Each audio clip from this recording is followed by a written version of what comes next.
Hi friends, welcome to DD shine recipes and tips. நம்ம இன்றைக்கி வீட்டில் இருக்க இன்க்ரீடியன்ட்ஸ் வச்சு ஒரு சூப்பரான ஸ்நாக்ஸ் ரெசிபி தான் பார்க்க போகிறோம். இதை நீங்கள் ஈவினிங் ஸ்நாக்ஸ் ரெசிபியாகவும் சாப்பிட்லாம், இல்லைனா மார்னிங் ஒரு பிரேக்ஃபாஸ்ட் ரெசிபியாகவும் சாப்பிட்லாம். வாங்க வீடியோக்குள்ளே போய் பார்க்கலாம்.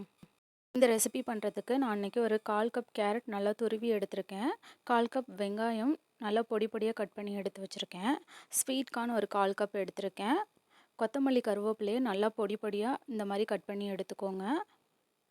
ஒரு 2 டேபிள் ஸ்பூன் கோதுமை மாவு எடுத்துக்கிறேன். உங்கள்கிட்ட கோதுமை மாவு இல்லைனா மைதா மாவு கூட எடுத்துக்கோங்க. ஹெல்த்தியாக இருக்கணும், நம்ம குழந்தைங்களுக்குலாம் கொடுக்குறதுனால நான் கோதுமை மாவு எடுத்திருக்கேன். நம்ம டிஷ்ஷுக்கு தேவையான அளவு உப்பு போட்டுக்கோங்க. ஒரு 1/4 டீஸ்பூன் கரம் மசாலா போட்டுக்கோங்க. 1/4 டீஸ்பூன் மிளகு போட்டுக்கோங்க. ஒரு 1/4 டீஸ்பூன் மஞ்சத்தூள் போட்டுக்கோங்க. உங்களுக்கு மிளகு வேண்டான்னா மிளகாத்தூள் கூட போட்டுக்கோங்க. இப்போ எல்லாத்தையும் ஒரு முறை நல்லா மிக்ஸ் பண்ணி விட்டுக்கலாம். எல்லாம் நல்லா மிக்ஸ் ஆனதுக்கப்புறம் இந்த டிஷ்ஷுக்கு தேவையான அளவு கொஞ்சம் கொஞ்சமாக தண்ணி தெளித்து பிசைஞ்சுக்கோங்க. நம்ம கோதுமை மாவு யூஸ் பண்ணுறதுனால சீக்கிரமாக உங்களுக்கு பிசு பிசுன்னு ஆகிடும். அதனால நீங்கள் தேவையான அளவு தண்ணி தெளித்து பிசைஞ்சுக்கோங்க. இப்போ எனக்கு தேவையான அளவு தண்ணி தெளித்து நல்லா பிசைஞ்சிட்டேன். உங்களுக்கு உருட்டுற பக்குவம் வரணும். அந்த மாதிரி ஸ்டேஜ் வரைக்கும் நல்லா பிசைஞ்சு எடுத்துக்கோங்க. இந்த மாதிரி வரணும். இப்போ இது எல்லாத்தையும் நான் நல்லா உருண்டையாக உருட்டி எடுத்துகிட்டு வந்துடுறேன். உங்களுக்கு எந்த ஷேப்பில் வேணுமோ அந்த ஷேப்பில் உருட்டிக்கோங்க. நான் இன்றைக்கி இது எல்லாத்தையும் பணியார கல்லில் போட போகிறேன். அதனால் நான் இந்த மாதிரி உருட்டி எடுத்திருக்கேன். இட்லி மாவு கொஞ்சம் எடுத்துக்கோங்க. புளிக்காத இட்லி மாவாக எடுத்துக்கோங்க. அதில் நான் ஒரு 1/2 டீஸ்பூன் எள்ளு போட்டிருக்கேன்.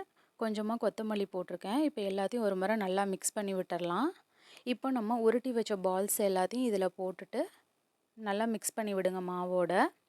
இப்போ இது எல்லாத்தையும் அப்படியே எடுத்து நம்ம பணியார கல்லில் போட போகிறோம். இப்போ பணியாரக்கல்லில் தேவையான அளவு எண்ணெய் ஊற்றிக்கோங்க. அது நல்லா சூடானதுக்கப்புறம் இப்போ இந்த பால்ஸ் எல்லாம் எடுத்து நம்ம ஒன்று ஒன்றா அதில் போட்டுடலாம். இதில் நம்ம கோதுமை மாவு தான் சேர்த்துருக்கோம். ரொம்ப ஹெல்த்தியாகவே இருக்கும், எல்லோரும் சாப்பிட்லாம்.